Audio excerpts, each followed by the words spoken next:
Well, thank you, Albert, for the introduction. Can you hear me at the back? Is it too loud?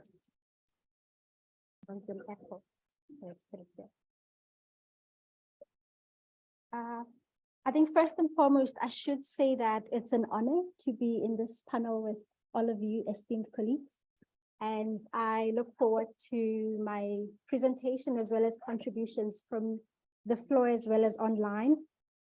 And so when I received an invitation to join today's panel, I wondered about an appropriate title that would frame the kinds of issues I'd like to discuss. And I couldn't come up with a topic until last night when I was in bed. And suddenly I had an aha moment, and the title sort of, came by, and I quickly grabbed my phone to type it out so that I can remember it this morning. And so the title of my presentation is Coal Extraction, South Africa's Paradox. And thinking through this panel's themes, I chose the first, which is on how the outcomes of COP27 help Africa manage the impact of climate change, and how are the relations to land and migration transforming in changing climates. And so then I was thinking through what were the outcomes of COP27, and I've teased up three. So first, there was an agreement to reinforce the reduction of carbon emissions and a pledge to phase down fossil fuels in line with the Paris Agreement of 2015. And also establish a global fund to rescue, rebuild the physical and social infrastructure of countries devastated by extreme weather. And lastly, there were calls and a commitment to reform the World Bank so that it can assist in developing countries' transition to clean energy. So I'd like to speak about the COP27 outcomes in relation to South Africa, and later my research on coal-affected communities. South Africa currently faces an energy crisis and a highly contested end to coal. About 80% of South Africa's energy is generated through coal mining and coal burning. And we rely on state-owned energy producer Eskom, which generates 90% of its electricity from coal. And the state-owned entity, Eskom, faces several problems. One is that it's in debt, and it faces major governance problems, such as corruption, state capture, and issues also pertaining to incompetence. And in addition, there are operational problems, such as collapsing power stations that have been built over 50 years and have not been maintained or repaired. And we also have two incomplete coal-fired power stations. And so as a result, we currently, in fact, as we speak, face load shedding. For those who have never been to South Africa, load shedding basically entails interruption of electricity supply to avoid excessive load on generating plants. So we have stages shifting between 2 to 6 hours, sometimes 8 hours without electricity. And this, of course, has had dire implications for our economy. Now, having said this, South Africa is one of the 194 countries that signed the Paris Agreement in 2015 to reduce its carbon emissions. And recently, we saw, for instance, the US, which joined Britain, France, and Germany in a multi-dollar partnership to help South Africa finance a quicker transition from coal, which they hope will provide a model for other countries. And so about $8.5 billion was pledged to South Africa. At this stage, I don't know where that money is. There hasn't been talks about it or how actually it would be spent. And also what is worth flagging is that there are competing interests in South Africa and contested debates about how the transition from coal mining and burning ought to take place. And so on the one hand, we have the labor movement, which had adopted the just transition, but has retreated to a defensive position, which focuses on protecting jobs. And this is understandable because South Africa currently sits on 40% unemployment rate. And there are also competing business interests as well, with banks and companies disinvesting on coal and starting to put funds in the green energy and economy, while others continue to invest and maximize on coal before it's actually phased out. And so I'd like to now draw your attention much closer to my research on coal-affected families or communities rather in South Africa. So the majority of coal-affected communities in South Africa where urban or rural communities find themselves have been excluded from discussions about the just transition from coal. To counter this, we have various environmental justice organizations fighting for the inclusion of communities in the discussions and policy formulation on clean energy. And so the communities, both which are urban-based and rural-based, live in zones of coal extraction, and they sacrifice their lives to keep the country lit up and to also keep the economy going. And so this brings me to the central question in my area of work, which is on the question about what do communities lose because of coal mining and coal burning in South Africa. So that's actually the center of my research question on the subject matter of loss. And so in the project that I work on at SWAP, I look at loss or mining-induced dispossession on private agricultural farmland, where dispossession would take place through a mining company and negotiation, one-on-one negotiation with an individual or private owner of the farm. And so on what used to be the agricultural farmland, you'd find that there were labor tenants who used to live on the area, or former migrant laborers who had lived and worked the land. And because they would have lived on the land over decades, they then buried on the farms. And so then I compare the loss on white agricultural farmland to the loss or dispossession on tribal land. And so in South Africa, for those who might not know, we have a dual system of governance where you still have traditional leaders who are actually recognized by the democratic constitution. And so when mining companies come into a community, they'll then negotiate with the chief, who is the custodian of land and who administers land matters and so on. And so mining deals are often struck with chiefs. So I'm comparing, as I've said, to just refresh your memory, dispossession on white agricultural and private farmland to tribal land, where the mechanisms of dispossession actually differs. And so I thought I'd bring out or tease out some quotations that highlight what communities lose because of coal mining.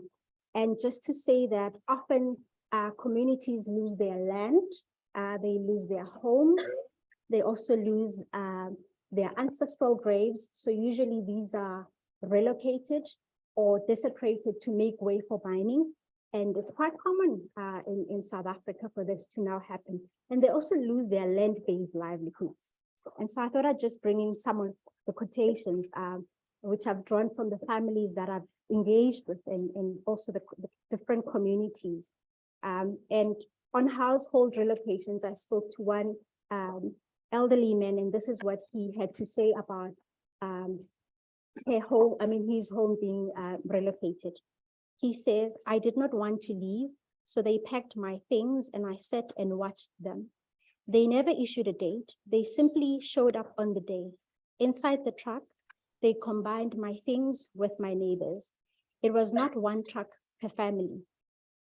My livestock was left on the farm. It was fetched by the mine only after. I was given a place that is very far from here for my livestock. I had hired someone, but I could not afford to pay them. The cost was supposed to be covered by the mine, but all this responsibility was left with me. I do not have a car, so I got a bicycle so that I could attend to my livestock. I had 16 cows and 21 sheep. I lost it all. I lost my livestock to theft, starvation, and illness. I lost my being. So this is one of the men who have experienced dispossession, so the loss of their home because of mining, coal mining specifically. And one other family representative that I had interviewed said, and this is about the loss of ancestral graves. I had 4 graves, ancestral graves. My father, my child, and my 2 grandchildren. My father was born in 1913. He died in the year 2000, August. I'm 67 years old, turning 68. My grandchild died in 2001, and the other in 2004. We were called to the mine. They said they will relocate the graves and gave us a date. It was 2009, 2010, I think. They then dug. My family didn't want to go. I went alone. When they exhumed, they were fairly fresh. They had not rotten. So I think here he's talking about his grandchildren. On the other hand, we found an aged blanket that still covered my father's remains. I took reed mats for the reburial. And another sort of striking quote which came up when we conducted exchange workshops, and I was trying to understand what it means to lose the land because of mining. This is what one old man said. Umhlaba ngumpete wethu. So this is in isiZulu. This means the land is our bed. Silala kuwo wonke umuntu. We sleep on it, everyone. Manje umhlaba mawuthathwa mamayini, thina abantu abamnyama silale kuphi? Now, when the mine dispossesses the land, where must we Black people sleep? And so the accounts that I think I've brought in here illustrates that for mining companies, homes, the land, and graves are simply things that stand in a way of profit making. They can be transferred, so be exchanged for money. They can be evaluated, and in their head, it can be easily compensated. Whereas communities, the land, the homes, the ancestral graves are separate. And these accounts also illustrate, and this is the argument that I make in my work, they illustrate that dispossession is not simply a concept that we dealt with in South Africa during apartheid and colonialism. Dispossession is actually a continuous experience in South Africa. And so these families would have experienced dispossession because of the apartheid laws, and now they're experiencing dispossession or mining-induced dispossession. So dispossession because of extractivism, basically. And I highlight in my work as well that dispossession is not simply the loss of land, so just the material thing itself, but it's also the loss of the intangible. So the intangible connections to the land, the spiritual aspect to it, which mining companies do not really consider.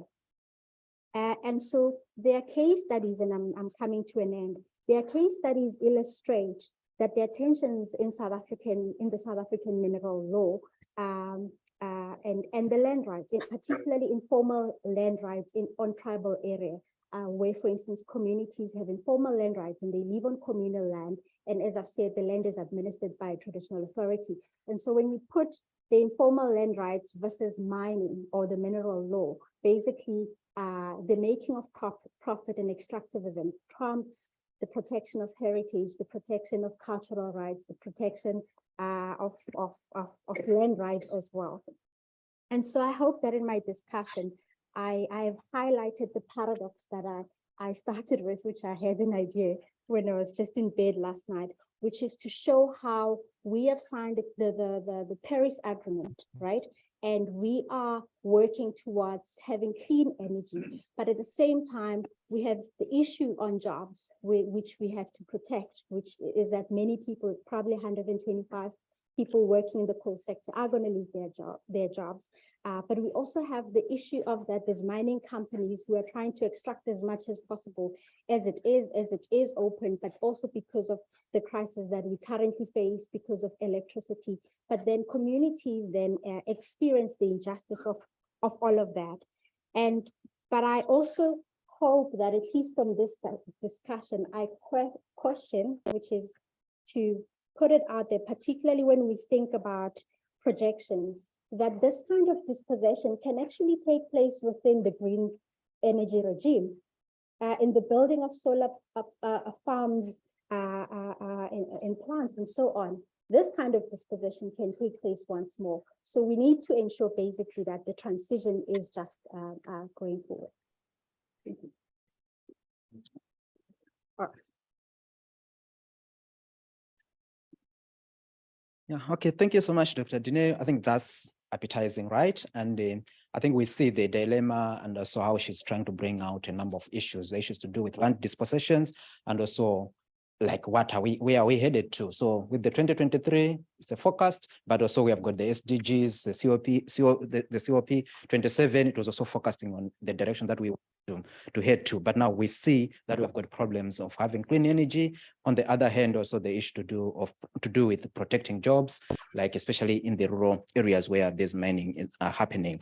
Now, let's move on also, still on the same topic, but also with something to do with inclusive education, covering the people with the disabilities. And with that, I'm bringing in to you, Francisca, who's going to be making the presentation now. Francisca, over to you.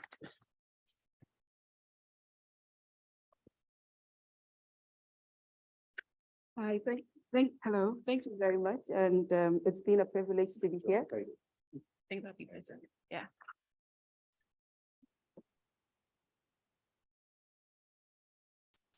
Yes, it's been, so I would say before I start, I'm standing in for Rama, who is my supervisor. He couldn't be here. So I just hope I can fill her shoes, but going away from her area of expertise, which is monarch, to what I am more comfortable with, or what I feel we should be discussing, or it should be a central theme in issues around disability and African prospects. So before I touch base, why should we even talk about disability in the first place? Normally, when we talk about inclusion, our mind is geared towards gender, which is not a bad thing. And I'm not trying to compare gender to disability, but what I want us to think about here is the word inclusion, and how sometimes these words come with flags or make us think about issues as an afterthought. So why am I centering my discussion on disability? I'm centering it on disability because when we look at Africa, about 10 to 20% of persons in Africa identify as having some form of disability. And this percentage is positioned to increase because due to increase in climate-related effects, standardization in terms of disability measurements and all that. I want to zoom in into the COP27 and how disability relates to it. First, before I look at the outcomes of the COP27, I would like to look at the process itself. I would say it's recommendable because persons with disability were included. They participated massively compared to previous participation with the COP26 compared to COP27. Although there were issues around accessibility, which should be addressed when it comes to the COP28. However, in terms of the immediate outcomes, such as the decisions and then the action plan, for me, one thing that stood out very clear was referencing inclusion identity groups such as women, children, and then persons with disability. And having reference to persons with disability gives disability groups and organizations focused on disability actionable language. What do we mean by that? But by this, I mean that we now have a cause to say that we are being taxed to consider issues around disability. there was a status report on disability inclusion in terms of climate initiative by the McGill University and then the International Disability Alliance. And from that particular status report, permit me to read some figures to you. 37 countries out of the 192 that have signed the Paris Agreement have actually referenced disability as a word or a phrase that they want to work on. And out of these 37 countries, only 7 of them are from Africa. And then when we look at these numbers, in terms of concrete steps to actually making sure that issues around disability are included, it's more of a cursory manner. We're just mentioning them, but there's no concrete steps to make sure that issues around disability are actually included.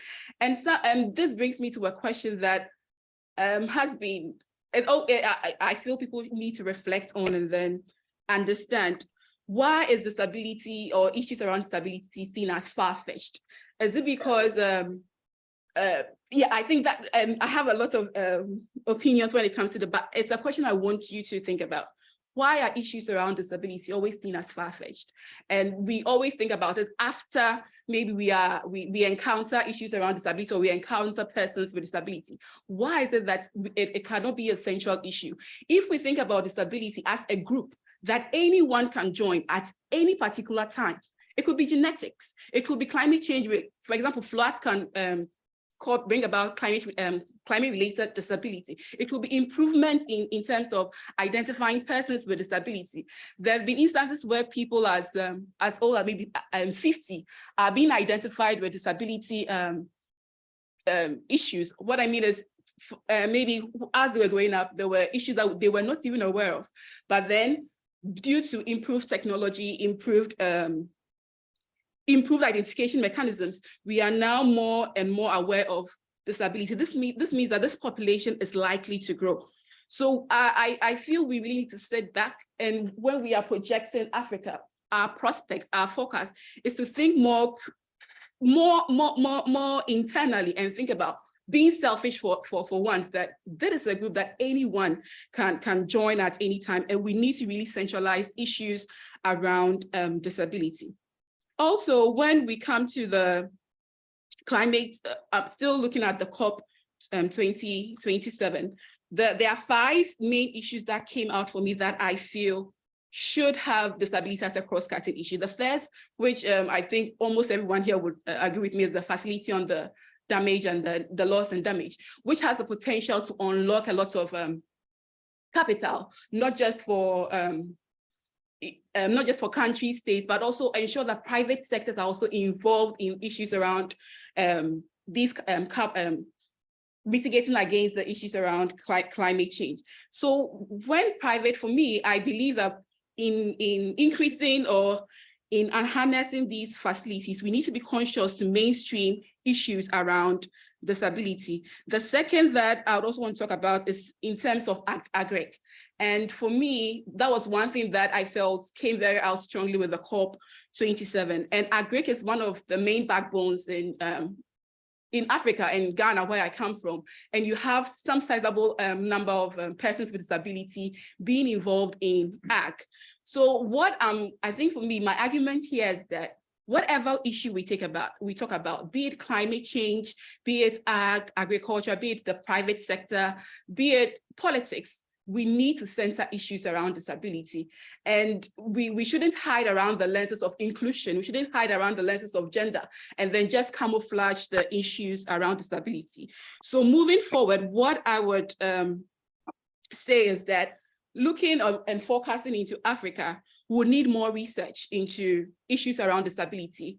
How, for example, going back to the COP27, how climate change affects persons with disability, looking at data disaggregation based on disability, looking at climate-related disabilities. For example, if due to climate-related floods, persons are identified as persons with disability, how are we going to harness all these and make sure that whatever action we are taking is encompassing, is multifaceted, so that persons with disability and other identity categories are also part of it. And last but not the least is the African carbon market credits, which I feel it's a it's a great initiative for Africa, because for that, we're able to claim credits using these through the project. And I feel most of these projects should be meaningful. And by meaningful, it should be projects that actually affect those who need it the most, because persons with disability, when it comes to climate change, climate change effects, they are, I wouldn't say they are the far end, and mostly we do not think about them when it comes to such issues around climate change and other developmental issues. So just to end with everything around around disability, it's for us to take a step back, personalize, and sometimes be selfish as to what will happen if you fall into that category group. Do you want to wait for it to be an afterthought? Or we want to center issues around disability, because it is a cross-cutting issue. We need to center it, and we shouldn't put it under words and phrases such as inclusion. We need to call what inclusion we are, we want to mainstream. So I would end here, and I hope that the question about rethinking about personalizing issues around disability would make us think about how we can mainstream disability in whatever field we are, be it politics, be it in the area of coal, be it refugee, be it anything, because there is a lens there, and we don't have to turn a blind eye or push it under the blankets. Inclusion. Thank you. Thank you so much. And actually what you're saying has something to do with inclusion and the SDGs, which we are all subscribed to. They say living now and behind.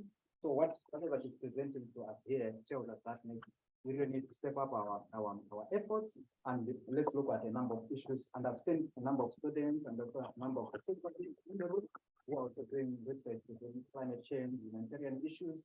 We have had El Ninos, I think 5 of them just recently.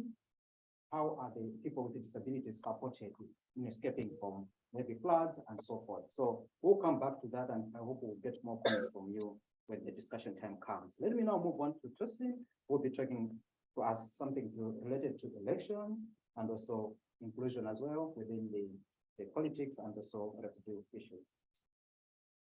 Thank you to the organizers for inviting me to this panel session, and thank you to everyone for attending this event too. And also my colleagues, yeah? It's fine. Okay. Yeah, so my analysis would answer 2 major questions. Can new political forces effectively challenge established elites in the 2023 elections? And what are the prospects for peace in the Sahel and Horn of Africa? Then I'll conclude it by trying to tie my current research with on post-refugee situations in Africa. Can new political forces effectively challenge established elites in the 2023 elections? Instead of just providing figures and statistics, I think it would be preferable to talk about this from the conceptual and empirical angle, looking at the factors at play. But I'll focus majorly on Nigerian Zimbabwe election. In 2023, countries like Nigeria, Zimbabwe, and a few other African countries would hold presidential elections, and these elections have the potential to create either alternative for political change and peace, or cause instability and social unrest. I personally believe that new political forces are a critical component of governance and politics, and they have to be approached realistically. They are driven by passion, by vision, by different actors. They occur at different levels. They drive political change, and they could also lead to revolutionary moments. But if we consider alternative politics or new political forces as a part of everyday politics and policies, then we should look at it beyond revolutionary moment. If we look at Africa's history of social movement, we would see that there'd always been this movement, resistance to oppressive policies, to rulership. But however, the key issue has always been on how to convert this resistance into power to push alternatives or change national governance. and achieving collective change in the upcoming elections in Zimbabwe, in Nigeria, to address socioeconomic underdevelopment, poor governance is a key issue for anyone who's interested in a prosperous continent. The recent fall of incumbents in countries like Kenya, Malawi, Zambia has raised hopes that in countries like Nigeria, Zimbabwe, something like that can be replicated. For instance, we've seen how Mr. Ruto defeated the ex-prime minister in recent election in Malawi, the same thing with Chakwera. And if you go to Zambia, same thing happened in recent elections. While this result have demonstrated that change is possible, it has also demonstrated that people can actively mobilize and can hold leaders to account, and that it is not impossible to actually displace ruling parties that have been in power for consecutive terms.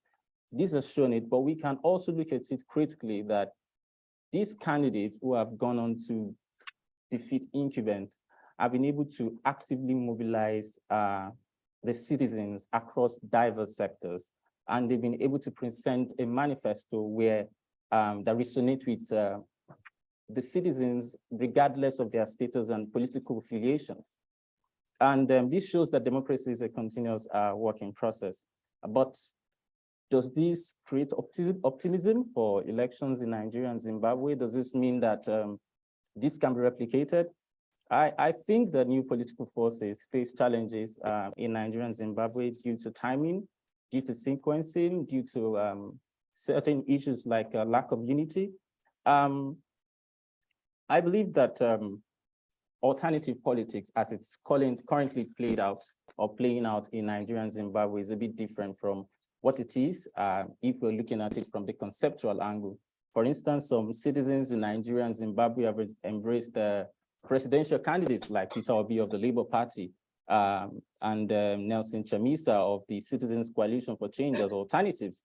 But it is debated if this can truly be considered as alternative, as it still plays out within the framework of established political status quo, primarily interested in competing for political power. For instance, Peter Obi was previously a governor under APGA before joining the PDP as a member. He was vice president in the past election, presidential candidate in past election, before joining the Labour Party. And for Nelson Chamisa, he served as minister under the government of national unity, and he joined the movement for democratic change, then now the CCC. The question now is that if we look at it, that alternative politics, as we see in the civil society, in academia, as we try to push it, is that it should create a different kind of platform that goes beyond the usual maladministration, chronism, abuse that we currently see with many established elites. The question is, can we also consider political parties who exist within that framework, but perhaps have candidates who push a different kind of ideology or ride on the current momentum that you find, for instance, in Nigeria, young people who are clamoring for change.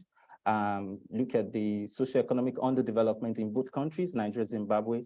You can see that a lot of manifesto are tilted towards around populism, and that sells a lot if you, and you can't really blame such candidates, especially when you have a vast number of citizens clamoring for change. But if we are looking at new political forces, I think we have to deconstruct that in, are we talking about alternative politics, about civil society actors transiting into politics to drive change? Or are we talking about political parties? For instance, in Ekiti State, in the recent election, we had three major candidates who ran for governor. We had a candidate from the APC, we had a candidate from the PDP, and we had a candidate from the Social Democratic Party. And the Social Democratic Party candidate was considered to be a third force, as we would say, an alternative politics. But he was a former governor in the state. But Social Democratic Party is not considered as a major political party. And the manifesto was also tilted around creating change, fostering social relations. The manifesto was sold to actors from different divide. But if we return back to the question, can they challenge the established political elites. I think the first thing we need to ask ourselves is that the outcome of the election, can it be the usual 70, 60, 55%? I don't think that the outcome of the elections in both countries would be the winner takes it all model. And I think we need to have a kind of re-engineering of the electoral system in such a way that it is accommodating and it is inclusive, and maybe a national unity government with a consensus-driven agenda for reform and transformation, especially if the election results are not clear. And for success in the upcoming elections, I think that across the divide, as we've seen with the Labour Party in Nigeria, as we've seen with the CCC in Zimbabwe, it is not like a representation of what you would call a national movement. It occurs in kind of splinters, as you have different opposition parties that you can also classify within that mode. Now, the question is, do they have the numbers to muster to be able to get this desired result? So a broad leadership consensus and a visionary leader who can rise above factions, above party lines to create this new imagination to drive political change. The other question is, what are the prospects for peace in the Sahel and Horn of Africa? In 2023, Africa has the potential to address the conflict stemming from the underlying tensions that often cross borders. It is predicted or projected that the conflict in Ethiopia would reach a cessation, conclusive cessation. The war in the Ethiopia's Tigray region has altered with a deal signed between the Ethiopian government and the Tigray People's Liberation Front in November 2022. But despite this, we still have key issues like land, issues around withdrawal of the Eritrean troops, issues around disarmament, and the role of the TPLF in regional administration in that area remains unclear. The future relationship between Ethiopia and Eritrea is uncertain, but projection shows that multiple rounds of talks between these two parties would lead to lasting peace settlement, that the troops will be withdrawn, the TPLF front will be involved in regional administration, so that the root causes of this conflict is addressed, and that could also stimulate economic development and recovery. Back to the Sahel, Islamist insurgency in Burkina Faso, Mali, and Niger continues to escalate, with Western leaders uncertain of how to respond. Burkina Faso is in a dire situation with 40% of its territory controlled by jihadist group, and that has caused death of thousands of people and displacement of about 2 million people. And Mali has also suffered coup in 2020, 2021, and the state is largely absent in the far north. You have the ISIS and Al-Qaeda linked militant fighting non-jihadist rebels. And if you go to down to Niger, you see that the government has integrated civilian military into the security forces, but there's still possibility of hostility. The UN's intervention in the Sahel region has been unsuccessful, as evidenced by the failure of peacekeeping efforts in Mali and eventual withdrawal of the French troops after an extended stay. And this has raised questions on what holds the future of peace in the Sahel region. Is internal or external intervention or diplomacy the key to achieving stability in this area? While insurgency has subsided in Nigeria, there seems to be a kind of new industry in kidnapping, banditry, and threat of terrorist attacks in major cities like Lagos or Abuja, putting insecurity at the topmost concern for all Nigerians. So the Nigerian government has in 2023 a priority to address this post-Boko Haram issue. Failure to do so will lead to decline in demand and access to key commercial areas, and that will negatively impact business and leisure travel to these areas, which would worsen the already big issue of high cost of living and inflation. And the third one, the last one, is that attention will shift towards post-refugee situations in Africa this year. We are optimistic. The UNHCR estimate that 78% of refugees are in protracted situations, and this has lasted, many of them have lasted for over 20 years. But this trend doesn't include long-term displaced populations like former refugees from Liberia, from Sierra Leone, from Rwanda, who are still in Ghana, Nigeria, and Guinea. And they are not under the control or regulation of the UNHCR because their status is often terminated without achieving any durable solutions. And this leaves them in a precarious and uncertain position because UNHCR considers them to be a concluded agenda.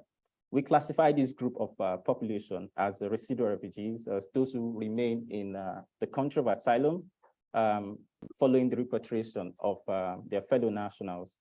And they are not protected by the refugee status. The way the refugee status works is that you have it as long as the condition that forced you to flee your homeland is still there. And once that is considered to no longer exist, then you're stripped off of that. But in practice, it is much more complex and nuanced. And oftentimes these people are, while their fellow nationals are repatriated, you still have some who remain there due to the ineffective durable solution regarding local integration and resettlement. And they are often exposed to risk of precarity, of marginalization, and possible detention and expulsion, of course, discrimination. The literature on refugee studies has been primarily focused on pre-refugee and refugee issues. And post-refugee status issue, which we often consider to be aftermath of refugee status termination, has been under-researched. And this is an important area of inquiry that several scholars have called for more research on residual refugees and their aftermath, the aftermath of refugee status termination because of their lack of inclusion in international refugee policy and national development planning. For instance, the ones in Nigeria and Ghana, they are not included in the national development planning. So you would, for instance, during the COVID-19 pandemic, throughout the recovery plans by both countries, none of this population benefited from it. So they had to go through, navigate through this adversity on their own. And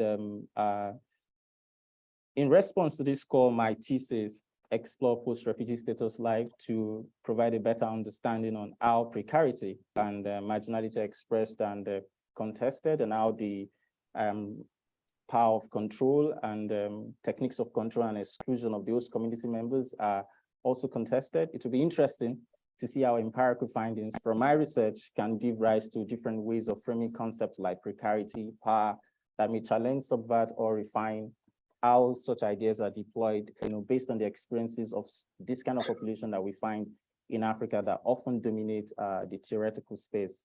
The literature on precarity and resistance is mixed, and some have argued that the precariat, who is often considered in this particular context, like the residual refugees, do not have the capacity for social change. And while others argue that the precarity is temporary and they can muster collective identity that can lead to resistance or struggle for power and resources. So my project aims to explore this debate and how it applies to the specific context of residual Liberian refugees in Nigeria and Ghana, as well as the role of host community members in shaping these experiences. So back to the forecast.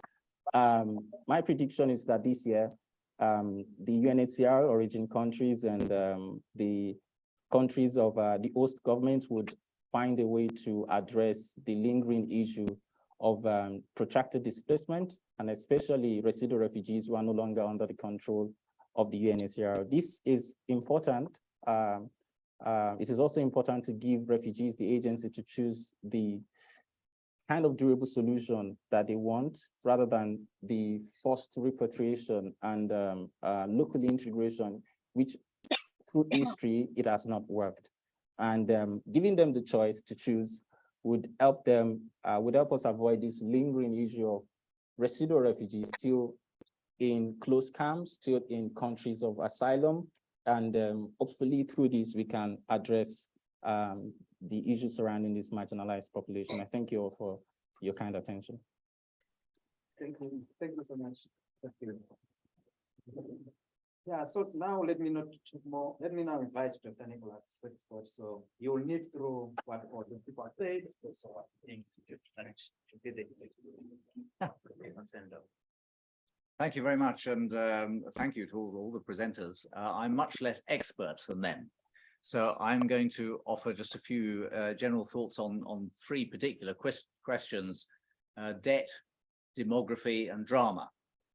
Although by drama, I really mean sort of creative, cultural economy, but that didn't begin with a D, so I called it drama.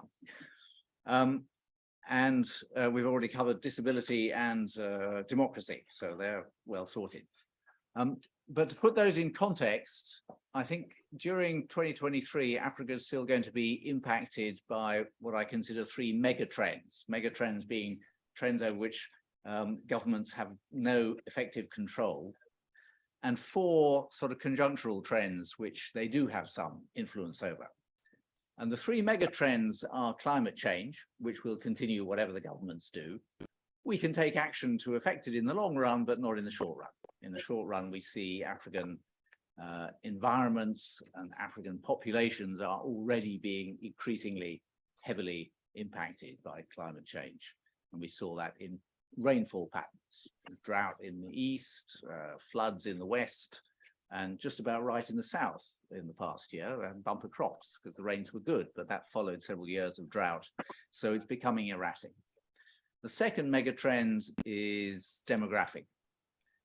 Population. Population will continue to grow in Africa.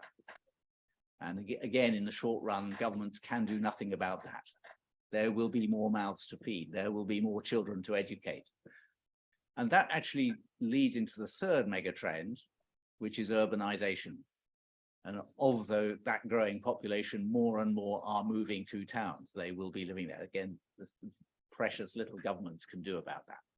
And that changes the social dynamics, the political dynamics, and the environmental dynamics. And those three trends are all going to have a powerful influence on everything that happens in Africa in 2023. The conjunctural trends, if you like, are more obvious. They're things like the political structure. People can influence that. We can see change. Economic policy. Again, some big challenges coming up there. Governments can choose. They have some choices, within constraints, but they do. Thirdly, social patterns of structure. And again, that is obviously something humans can do something about, again, within a context. And finally, the cultural change. And that is often undervalued or underestimated as a powerful engine of change within Africa. So that's why I want to look at debt.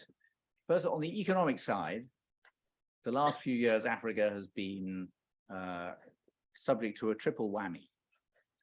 First by COVID, then by the Ukraine war, and finally by drought, and as I mentioned, the climatic impact. And the first two, it's not been, if you like, the direct impact of COVID. There was obviously quite a high mortality in Africa, but far lower than in many other parts of the world as a proportion, but by the knock-on effects, both of that and the war in Ukraine, which hasn't touched Africa at all, but it has been suffering the knock-on effects of that through, in particular, rising food prices and the effect that inflation in the West has had on interest rates, which then impacts on Africa's debt.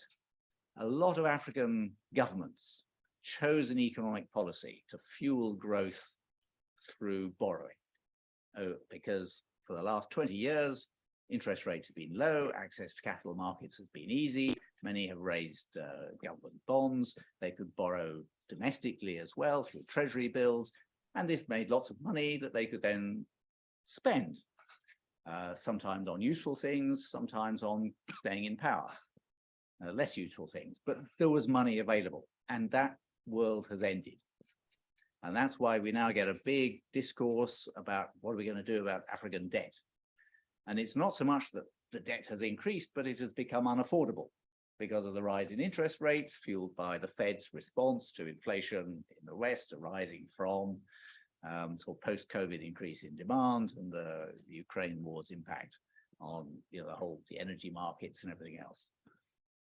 So for many African governments, the previous growth policy no longer works. You can't just borrow money to fuel growth or fuel your political system. And they're coming up against a brick wall. And you see this particularly in Nigeria and Egypt as well. Basically, you have managed to keep people happy by shoveling out subsidies, whether it's on fuel or bread or whatever, and that you needed to be able to borrow money to afford. You can't do that anymore. So there are, however, some alternative perspectives on this debt conundrum. There's quite a lot of argument. Should we forgive the debt like we did over the Jubilee 2000 movement, the HIPIC initiative back in 20 years ago, around 2000? Yes, but that takes 5 years to impact. The problem is immediate. So it may be an answer, but also the debt structure is different. Then most of the debt came from multilateral institutions, Western donors. Doesn't anymore. It comes from the Chinese. The Chinese don't want to forgive debt. Their banks depend on it. They don't want their financial system to collapse because forgiving too much debt. A lot of it comes from the markets. Okay, you can give the markets a haircut, but it's different. They're going to be more reluctant. Again, this is Western pension funds have invested in third world bonds. They're different creditors to the last time round. So it's going to be more difficult. The glimmers of hope are that actually African governments are going to be forced to adopt a different growth model. And that is actually generating economic growth internally that creates revenue. And the revenue take across Africa has been very low. That's, if you like, part of the deal. We won't tax you too much. We don't give you much by way of services, but we won't tax you too much. That has to change. And one of the engines of this internal growth could be the continental free trade area, on which African governments actually really accelerated their decision making. So it's now agreed, it exists, but the implementation at the moment is slow. And you can see in regions where there has been an increase in free trade, particularly East Africa, it's really benefited the local economies. And you can see in areas where it hasn't been implemented, West Africa, Central Africa, economic growth is slower.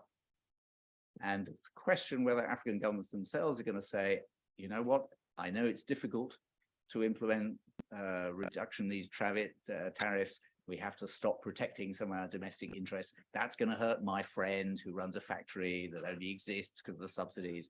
They're going to have to change that and actually open the doors, because there are plenty of young entrepreneurs in Africa, including places like Nigeria, who would love to make money doing business, but are constrained by government regulation, corrupt practices, lack of infrastructure, lack of available capital. That's where African governments have to turn their economic policy agenda.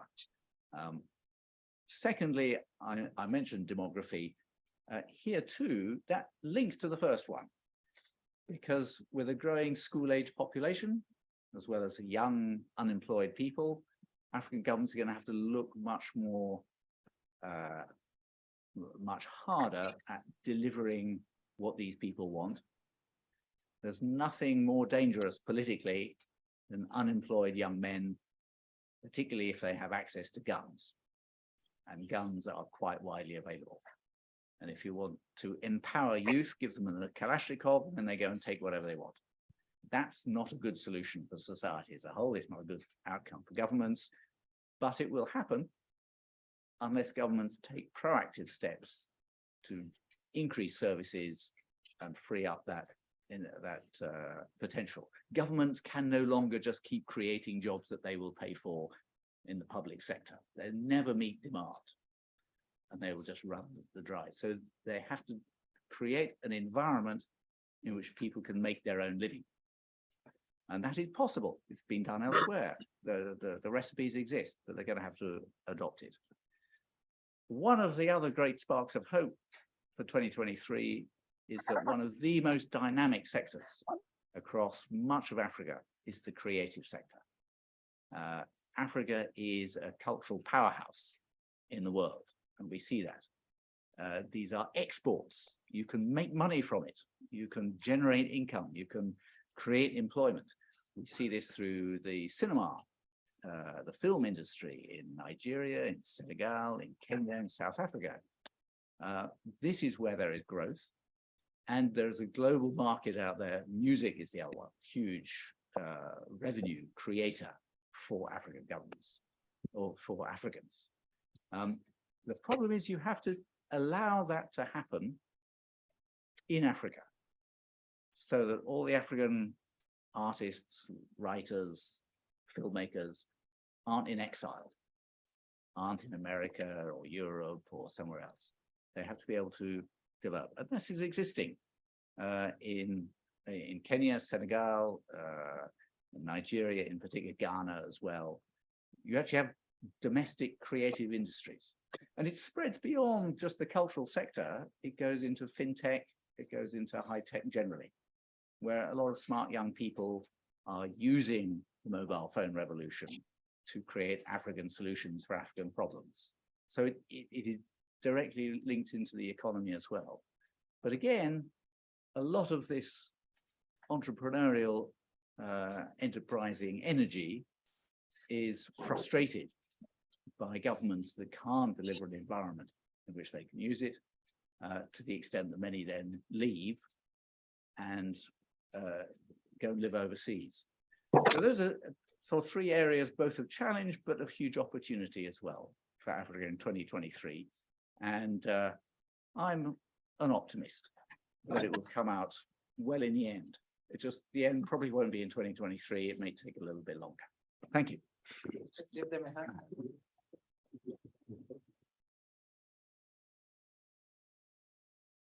Yeah, so thank you so much to our experts here. I think they have overloaded us, and I'm sure that they cut across all our research work here in this room, and also our other followers who are online with us. So we still have some 40 minutes, which will be dedicated to questions, comments, and also you can also share your own experiences based on the research that you are doing. And I'm opening up the floor. Anyone who wants to start? Okay, see a hand there.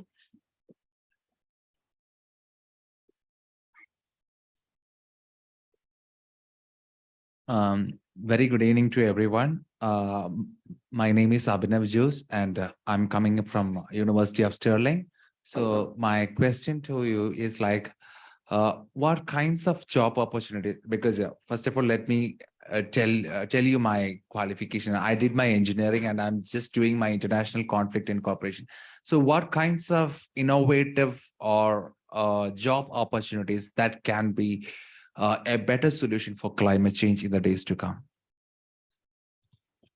Thank you. Can we take another one? Okay. Hello, my question is, I think it's in reference to the graves that have been destroyed and in South Africa. I personally thought this is a very common thing in DRC, the Congo, where I come from. But hearing you saying that today, I have a feeling as that it's very common that these mining companies coming from somewhere and landing in Africa and choose to bring a new kind of colonization that doesn't even consider the culture of people living around. So my question to you is, what is the South African government is doing about this? Because I have to rebuild a grave of a very close family member twice in 10 years in DRC. So I'm wondering, what is the plan for the South African government to tackle that? That's for you, Dineo, and the first one is for Dr. Nicholas. Do you have questions for these two, Francisca and Tosin? Okay. Mine's not so much a question, but I guess in addition, I agree with the observation about how lightly African countries have taken disabilities, and as well as just not seeing it as something too far-fetched. But there is currently a conversation in South Africa in Parliament where they're trying to change the constitution to make South African Sign Language the 12th official language. So I guess we're seeing some sort of positive movement, but like you said, what does that amount to? What does that practically look like? Does it really change anything for deaf people? But I thought it was, something nice, at least to look forward to, yeah. My question is on elections. What do you think in terms of voter apathy, where you have the youth constituting the biggest number of the population, and at the same time, in most cases, in terms of conversations, be it on social media and all, much of them developing this culture or trend of saying voting does not necessarily change anything. So in terms of focus, do you see that changing in 2023 elections in Nigeria and Zimbabwe or not? Thank you. So the first one was for you, Tosin, and then for Francisca, and then you take the other one. Can we start with Dr. Nicholas? Okay. Can you still hear this one? Yeah, okay, good. Thank you for that deceptively simple question. It is indeed a simple question. What jobs are there arising from climate change? But it has many layers because climate change is shifting the economics in Africa. And there's a whole set of areas where human societies, and led, we hope, by governments, but if not, the societies themselves, are going to have to respond. Because, as I say, in the short term, we cannot change the direction of climate change. So, if you like, the job opportunities will appear where these changes are being forced. And the first is on agriculture.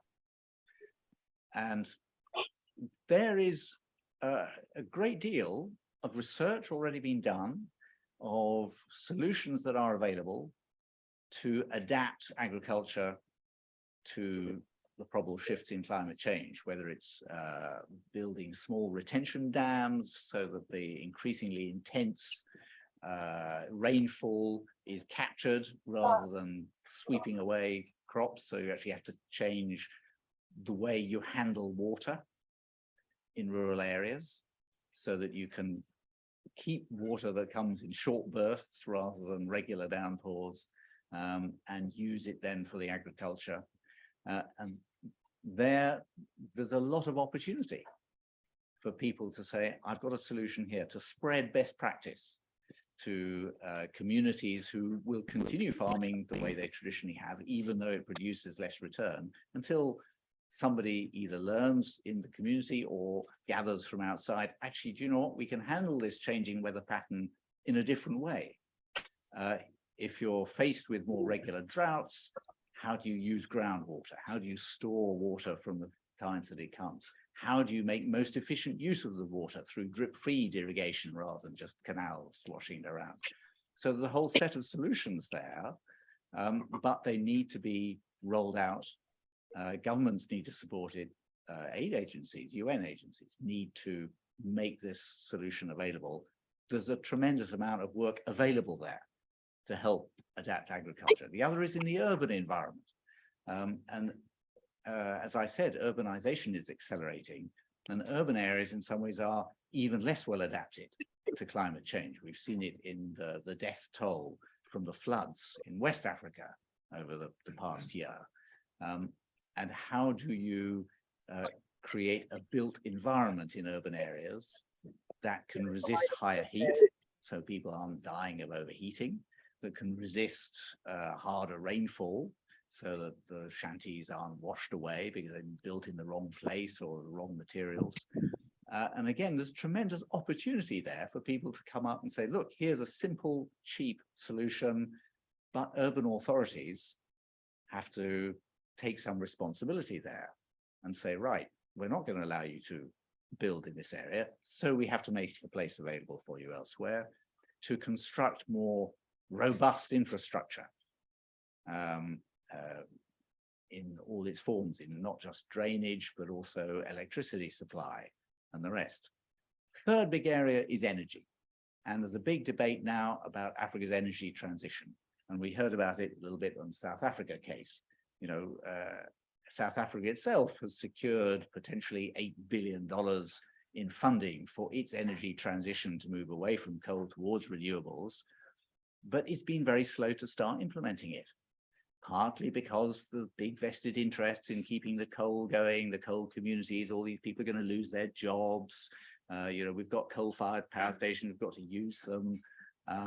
And you really need some significant changes in policy to encourage private sector development of renewables. So there's a huge opportunity there, but it does need the South African government to face up to some of the vested interests and say, no, we are going to open the market to renewables. You companies, you get together, you build yourself some renewable energy, we'll allow it on the grid, we'll pay you for that. Rather than them simply having to set up diesel generators, which increases pollution, worsens climate change, and costs an awful lot. But it's in the hands of governments. Governments have to take these quite difficult decisions. And if they don't, it will be bad for society, it will be bad for their economy, and it will be bad for the climate future of the world. So that's just 3 examples. There are huge job opportunities from climate change in those kind of areas, but it also requires political work to get governments to recognize they have a responsibility here to create a regulatory environment in which those jobs become available and viable. Thanks. Thank you so much. Let me invite Dr. Dineo just to respond to the issue to do with land dispossessions. Thank you for that question. I think it's a very important question, and I thank you for sharing that this is also happening in Congo. So just with response to what the South African government is doing, basically nothing. And this is because I think the extraction of coal, and not just fossil fuel, but also other kinds of minerals like platinum. If you look at the platinum belt, cases of dispossession as well, what you see is that the government is actually an agent of dispossession in itself, right?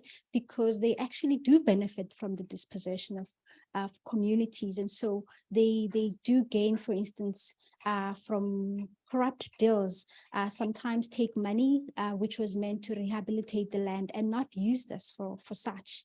And so they are gaining. And so also because of the unemployment rate in South Africa, they use the language of jobs to solicit consent from communities on behalf of mining companies. And so basically you've got sometimes members of the cabinet singing a different tune from the president, whom when he goes out, he speaks about climate change and is committed to transitioning. But you've got the minister who goes into the community and says Tendele will mine this area.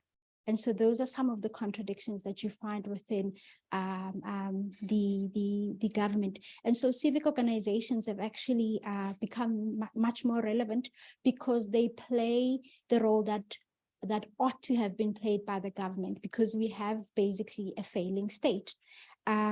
And I thought I should also share, and this is a conversation I had with Sam in the morning, about how this has also shifted the role of researchers in communities, where when we go in, basically, it's no longer simply a process of knowledge production for the purposes of careerism, as in publishing in academia and becoming an esteemed professor of, let's say, dispossession.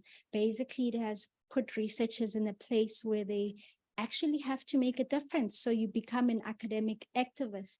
And so we find ourselves, for instance, having to contribute legal documents so that we can report, for instance, the desecration of ancestral graves, issues around to the loss of land and so on, because cultural rights, land rights, all of these now have to actually be fought in court. using the constitution, using the law, and we have good laws, but because of their gaps sometimes, and we sometimes don't have a government who actually enforce the law, then we have to then use civic organization who have resources to actually try and enforce the cultural rights of people in court and so on. So yeah, that's the gloom, I think, picture of what's happening in relation to the government. Okay, I think with the second round, we're gonna. Okay, but let me just take the responses from these two, and then we can take the second round. And there, if you're also coming from a country which has got a solution to what she's talking about, yes, please share with us. Francisca, Swathen. I think it's more of a comment. So what I'll just add is that it will be actually good to understand what fueled that. Was it more of advocacy or was it political? Because I think we need a combination of those to actually make sure that issues around disability are centered. And what I also wanted to add here is that making adjustments and disability adjustments are expensive, but they are currently doesn't look lucrative. So it will really need political will and then advocacy to actually make sure that issues around disability are mainstream into the development agenda. Thanks. Tosin, on elections in Zimbabwe, do you see? Do elections, do votes count? Yes, they do, and no, sometimes they don't. Yes, I think one of the things that I discovered when looking at two countries, Nigeria and Zimbabwe, like you have two different waves. For instance, in Nigeria, you have a lot of young people who have, for instance, recently registered to vote, like over 10 million out of the newly registered 10 million people, 34% of them are young people. And you can see that increase in Nigeria. But when I did my own findings on Zimbabwe, I think even the Electoral Commission was complaining about low turnout of voters, turnout of young people registering to vote. And you ask a question, why? Because they believe, as of course you find young people in Nigeria believe that votes don't necessarily change anything. You could vote for someone and that person gets in and would do the otherwise. And you could look through history. For instance, in Nigeria in 2015, the All Progressive Congress, the mantra was changed. And it was supposed to be an alternative platform compared to the ruling party then, which was the PDP. And there are, of course, different opinions regarding whether that has turned out well or not regarding the economic development or governance of the country. But when you look at young people, I think the first thing you ask yourself is that what is it that we want to get from the election? Young people want jobs. Young people want to go to universities that they can afford. And if they can't afford it, they want opportunities that encourage those who are less fortunate to be able to attend such. Some people don't want to go to the university. They have passion for other things in vocation, other things that are not really in the formal settings. But when you look at both countries, you really don't find that. And so when you've gone out to vote and it doesn't work out, then the question is, why should you do it again? For instance, in Nigeria, there had been improvement, for instance, in the electoral laws, a bit of reform. For instance, we have the beavers now, so it's quite difficult for you to vote and it won't show up, it would show up.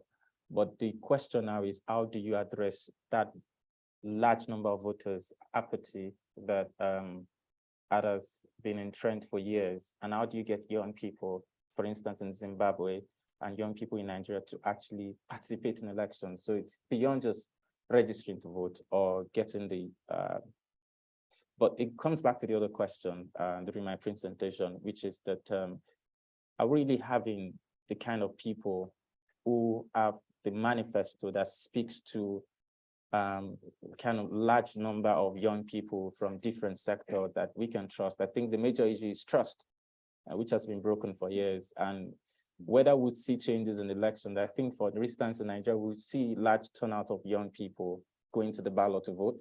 But whether that would make significant changes in terms of how do you do that compared to the established political parties, I think the timing is the issue. For instance, in Nigeria, Zimbabwe, if there is low turnout of young people registering to even vote, I don't know what happens during election.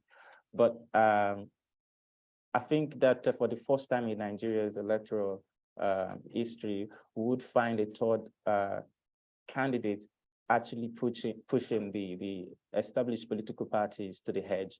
So we could see significant changes, and it's possible we may not, but that depends on whether young people would go out to vote. But if, for instance, 10 million newly registered voters, I mean, up to 40% of them are young people. If those, the last election in Nigeria, we had, Buhari had 15 million votes. Atiku had over 11 million votes. So you have vast number of young people that could just change it, you know. So it's about just, if they can just leave the comfort of their house on election day and vote, then change can actually happen in the presidential election. Okay, Dr. Nicholas wants to add something there? Albert, yeah, I have just one comment to add to that. And it's a quote from Joseph Stalin. I was in the US in 2000 when there was a disputed election, the old folks may remember, between George Bush and John Kerry.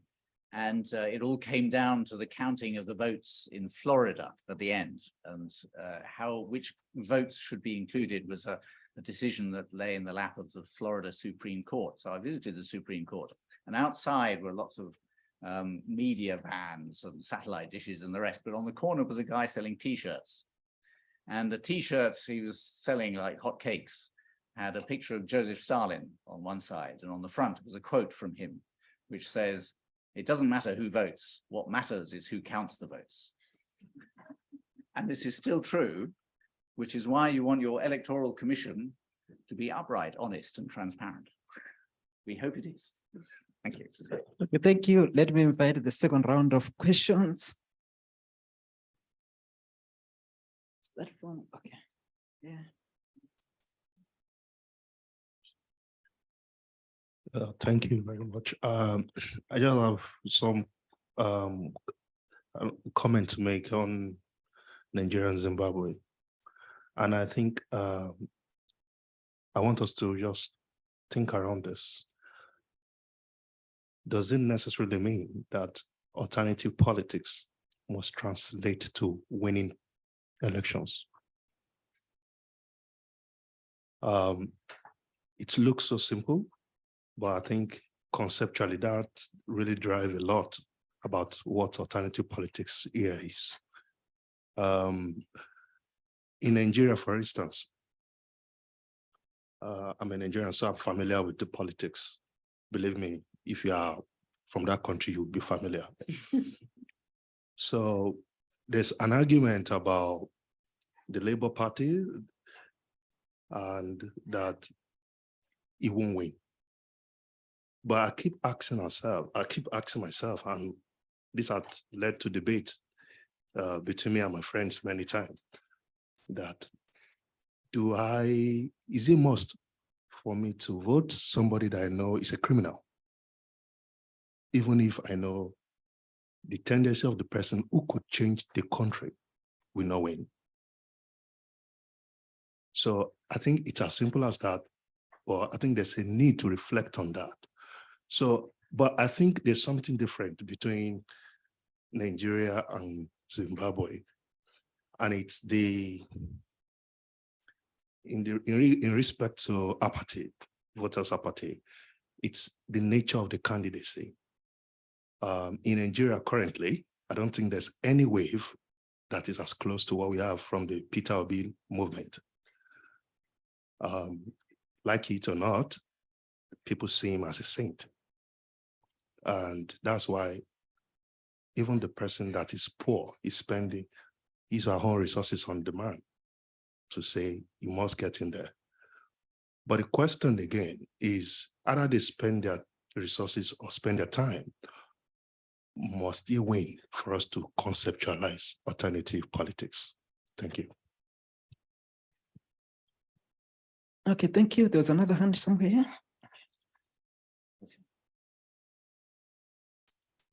Thanks very much. This is to Tosin. Yeah. question I was going to ask, I think you answered just towards the end, and that was to deliver on the promise in the advert is what will happen in the Nigeria elections. And that was, firstly, can Obi win?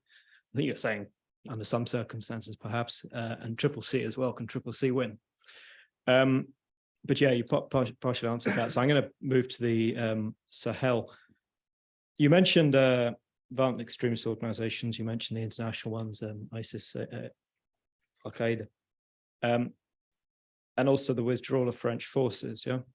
No mention of foreign groups, so other foreign groups, and we know that there are some actors floating around there, relatively new ones as well. To what extent are foreign non-African actors a solution or part of the problem? You could say that for DRC as well. Okay, thank you. Take another one. Yeah, thanks. I have a very boring technical question about debt, which is that I saw in a Kenyan newspaper a few days ago in the context of the Chinese New Year that this was the, quote, year of the default. So I was curious kind of how precarious is Exim Bank's situation right now in particular, and what would it look like in terms of a cascading set of defaults around the continent? Essentially, where would you see the flashpoints? Who might be first? And what are the repercussions and consequences if this starts to chain out of control? Okay, thank you. Okay, we have the last one here. Thanks very much. So I have a question for Francisca. I'd be really interested to hear where you see the most recent or important examples where there have been effective mobilization around rights for disabled people, and what are the kind of politics that have driven that change in recent years. And then just a comment, I suppose, on Nick's discussion of the scope for the free trade area to be a solution to some of the economic problems that are facing the continent, and not just the continent globally, you know, the recessions globally. I mean, we don't really have good examples of where free trade areas have been successful at alleviating poverty. They tend to magnify existing inequalities between countries. So expanding market size can be important, but only really where there are actual measures of subsidies and support to nascent industries as well. And in some sense, if you link the two parts of what you described together, it doesn't look too good, because if governments are also facing massive fiscal constraints, they're not going to be able to invest in supporting new industries. So I would just have a note of caution about the ability of a free trade area to resolve what are really profound structural problems that ultimately can only be properly resolved with much, much higher levels of investment. So it's a bit doom and gloom, I think, in those regards, until we get a different kind of politics to answer those kind of questions. Thank you. Thank you. So back to our panelists. We're going to start. Just a nice starting. You've got a bunch of questions. Okay, I'll start on.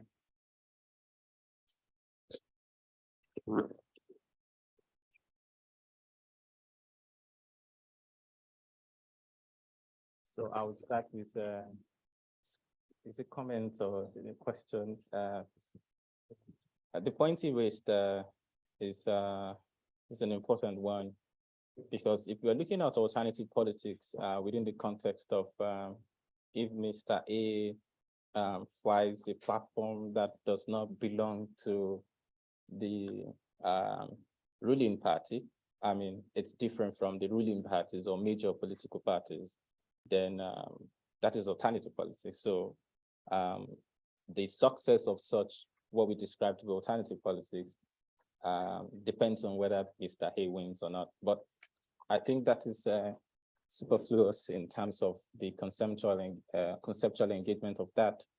Alternative politics should be seen more about mobilizing people, inspiring people, and people doing, for instance, he made mention about people who are not financially buoyant, people who would prefer to vote for a particular candidate because, not because he belongs to the major political party, but because of what he sells is inspiring. What he sells resonate with their daily struggles with the hopes and aspirations that they have for that particular society. For instance, society like Nigeria is divided, it's plural. So voting for such candidate or participating in election because of such candidate doesn't necessarily mean that that is alternative politics. I think alternative politics should be about a visionary leader or a visionary person who is actively mobilizing people, because you cannot necessarily have a willing, ready-made constituency that is available that once I fly something like a third force, that can be equivalent to alternative politics.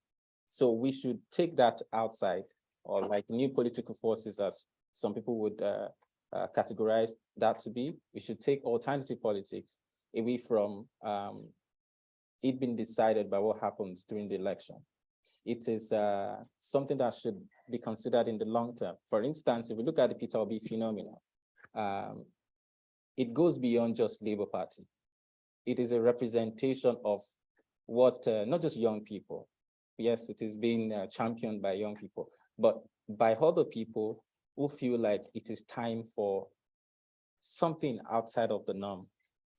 And that doesn't necessarily mean that in 2023 elections, he can win or he would win or he may not win.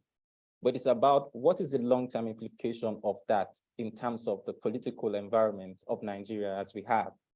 So if, for instance, in the election, you have him get together millions of votes, of course, may not beat the ruling party because of the timing.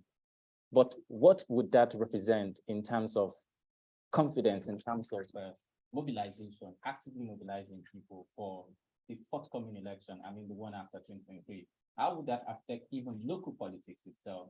On how would that address voters' apathy? Because if you can look at the three candidates, you look at the Peter Obi phenomenon, and you get the election result after the February 25 voting, and you see that this person is able to gather this, then the question is, why wouldn't you come out to do something or go out there and vote for what you believe in? So the major issue why we, for over a long time, we've had dominant parties who are quite not putting out the kind of change we want, and we are talking about alternative politics, is because we've had citizens who are tired or scared of going out to vote because they can't really find something that resonates with what they want. And even when they get it, there is that lack of courage to do it. What alternative politics provide, or we should reconceptualize it, should be about inspiring people, motivating people, giving people confidence, but also about such leader or such platforms selling itself, resonating its manifesto across diverse sector, across diverse affiliation. And back to the Sahel region, there are different we call it non-foreign, non-African forces. I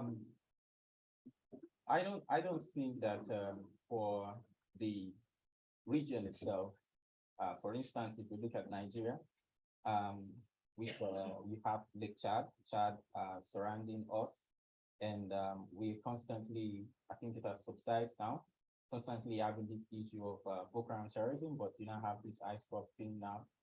And the way the federal government with the military has been able to an extent, achieve a bit of success compared to how it was like a decade ago or so.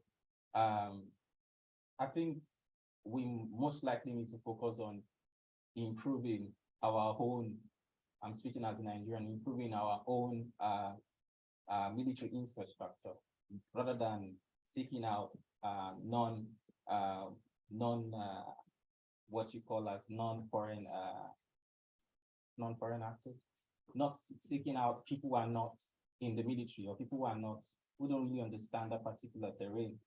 And for the locals, for instance, if you go to somewhere like Bono, for the locals who understand the terrain, for instance, I talked about the new industry of kidnapping, of banditry, and this is the spiral effect of the post-Boko Haram issue. And we are no longer talking about Sambisa anymore. We're no longer talking about the Bay State anymore. We're talking about elements that have now infiltrated different parts of the country. and they are now working or deploying different kind of approach to that. So if you would want to address such issues, for instance, in Nigeria, which has gotten a bit of that, you can't use people that are not locals in being able to understand the terrains on how this works. And there's another thing, white military approach to the issue currently ongoing in this region. And for me, I don't think a military approach would solve this issue in the long term. You cannot continue to pull down elements where people within that region see them as savior, or where they are kind of like twisted on why exactly do you consider them to be terrorists. If, for instance, in communities like that, there is absence of governance and there is apathy, they don't see what exactly the government is doing, and their business is thriving. Of course, you could look at the adverse effect on several parts of that, but the question is, why military approach? So the conversation should be, how can we tackle the non-military issue causes of all these issues? We have abject poverty. You have issues around lack of access to education. You have issues around apathy and many other things like that. So. Okay, thank you for that. I hope you have answered the question. Dr. Nick, you want to? I didn't get the question right. Okay. You want to take the last question? Thank you. I know it was a comment rather than a question, but free trade is a many splendid thing. It creates inequality and it generates growth, or maybe the other way around. And the question how to manage it within that, and whether there's an alternative way of generating equivalent growth. Africa has suffered from unequal exchange with the rest of the world for centuries, and it needs to overcome that. And it can overcome it by generating sufficient economic leverage in world markets, which it can do by strengthening itself. And the CFTA is a way of strengthening itself. And just to give a practical example, when I was living in Ghana, I knew a Ghanaian businessman who made electrical wire, and he made it quite efficiently, and he saturated the market. He could outcompete the importers, and he wanted to export to Nigeria because he would have been competitive in Nigeria, but he couldn't because, or he did try, but trying to export officially through Lagos port was way too expensive because it would be held up there for 6 months while tried to negotiate customs and pay the necessary bribes. It was cheaper to truck it, which was much less efficient, across all the borders, paying off the customs officials along the way because they were cheaper than paying off the customs official in Lagos port. This is crazy. He couldn't grow his business. He couldn't grow his business by doing trade with other African countries. East Africa has grown because the East African trademark and the East African community has reduced those barriers. Trade between Uganda and Kenya more than doubled once they sorted out the customs problems at the border. So all African countries can do this on a basis of exchange with each other. And that will strengthen Africa's hands in the global negotiations then over the extraction of minerals and raw materials. Because they have a stronger domestic economic base. That's why I am hopeful that the African free trade area, well, you know, the Tanzanians will say the Kenyans have made more money out of our East African community free trade arrangements than we have, but the Tanzanian economy is still grown. Not as fast as the Kenyan economy, but without that free trade, Tanzania's economy would have grown less. And this is the lesson of the European Union as well. So you then need mechanisms to try and balance it up. So it's not simple, but it is possible. And just a footnote on the democracy question. In Ghana, again,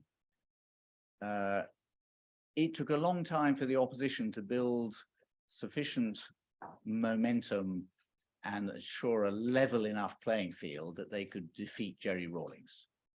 But they eventually did it, and they did it by persevering over about 3 or 4 elections and gradually creating popular pressure to make it more transparent, to mobilize and build up their networks.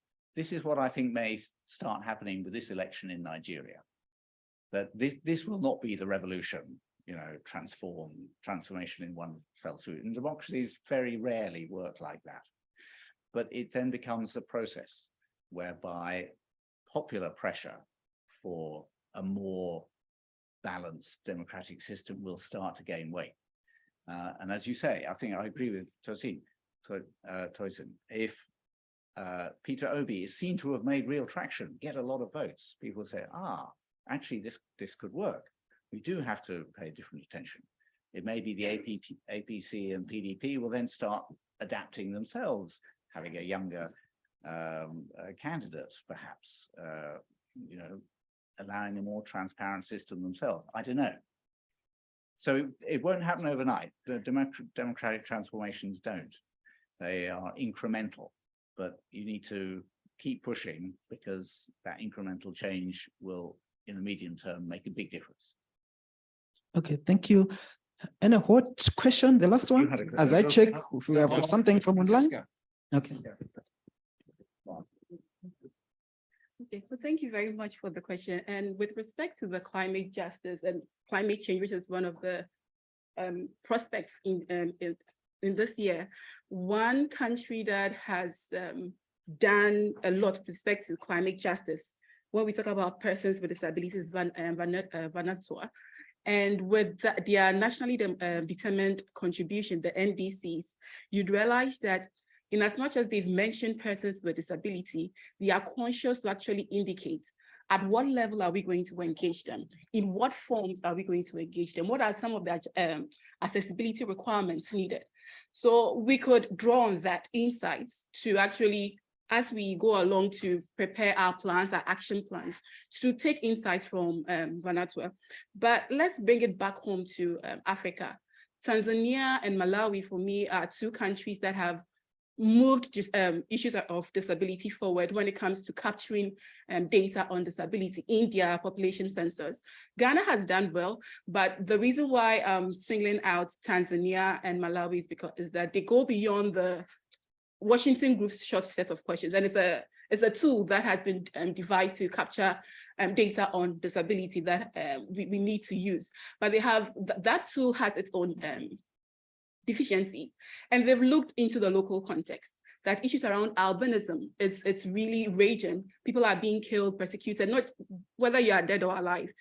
Persons with albinism are being persecuted. So they have included issues around disability, issues around albinism in their data capture. So in as much as they are using the neo-colonial tools in measuring, they are also conscious to include the local context. So for me, when we bring it home to Africa, it's looking at Tanzania and then Malawi, who have gone beyond the needed, should I say, what the global space sets for them to capture in terms of data.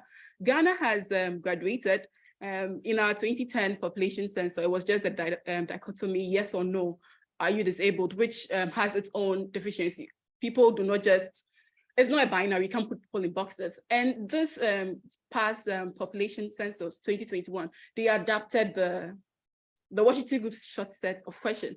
But as I said, for me, I felt it failed to include the local context, because there are issues around albinism as well with respect to Ghana, but the data or the population data that we have in Ghana doesn't capture that. So in as much as we are looking at making it international, making sure that we are aligned with global measurements and global issues, we need to be locally also specific and make sure that we are drawing on what are the issues at the grassroots level, and then what are the issues at the grassroots level? Because when we have data, when we have evidence, I feel that's one strong advocacy point that we can use to push forward whatever agenda that we want to. Thanks.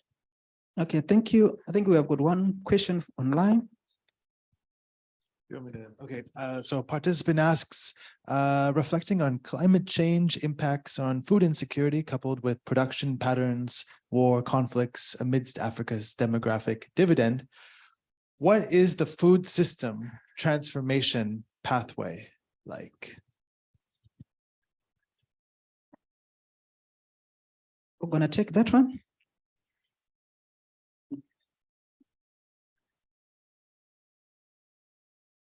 Don't know the answer, but I can get.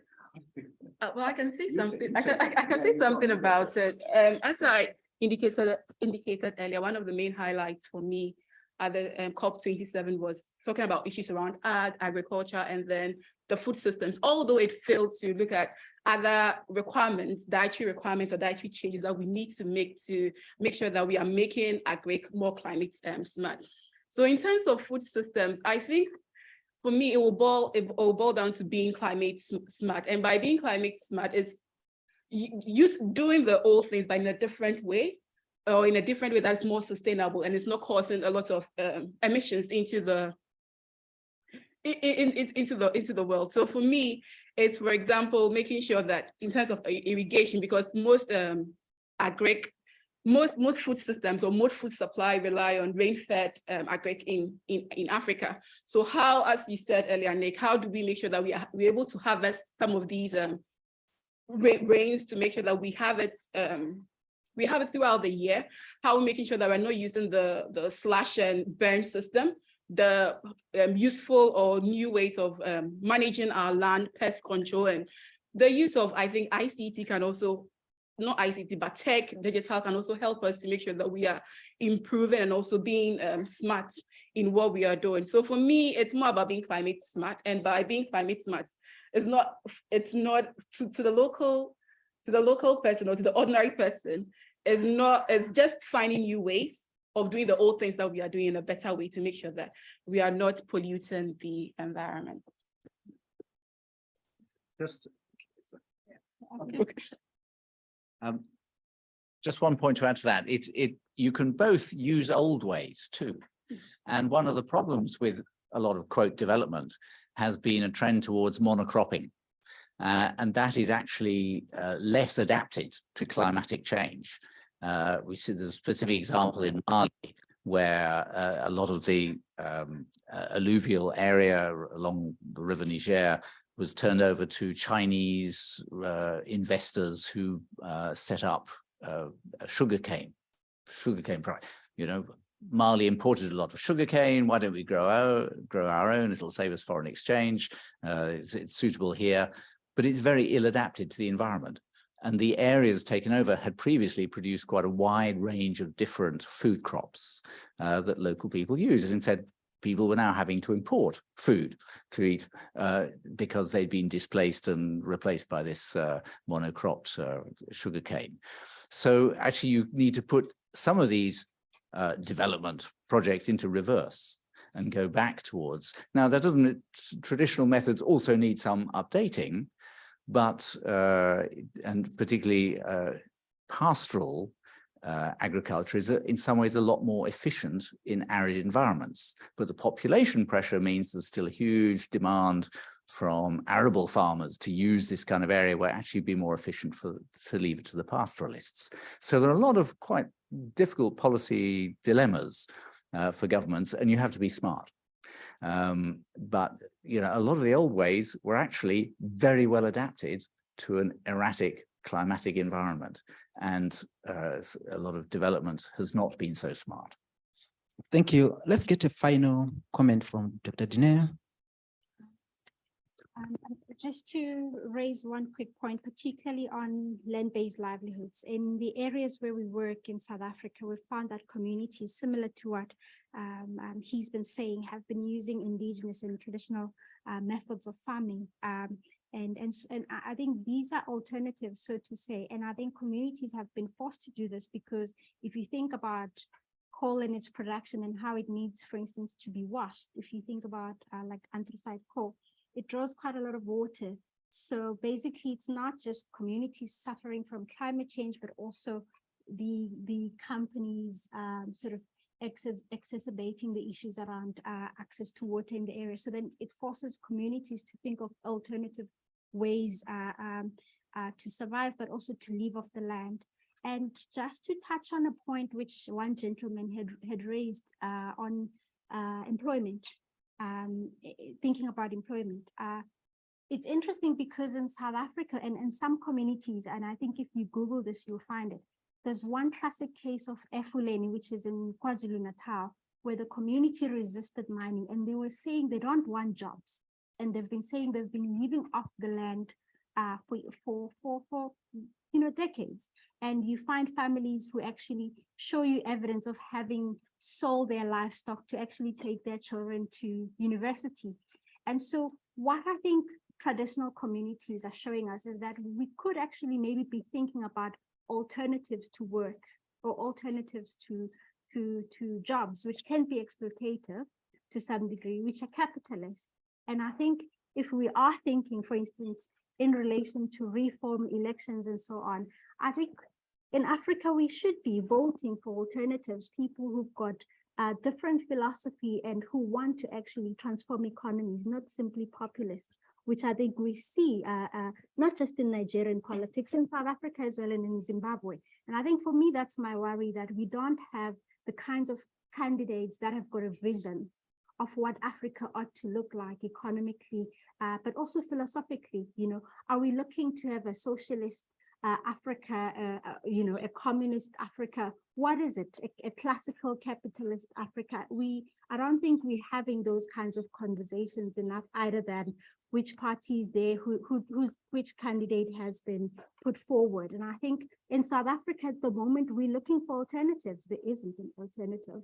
And I do think that gentleman's question is actually important, because we can have people who wake up and go to vote today, but who exactly are we putting in power, and what kind of difference are they going to bring, particularly to the economy, and how do they change people's actual social lives? So I do think that's a critical point.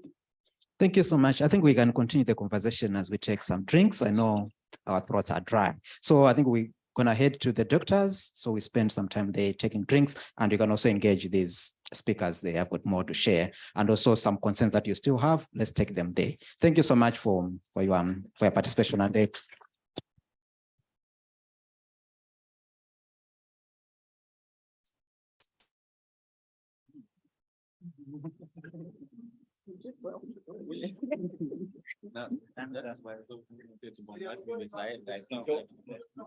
Your last point applies entirely in this country. Don't vote for populists. Thank you.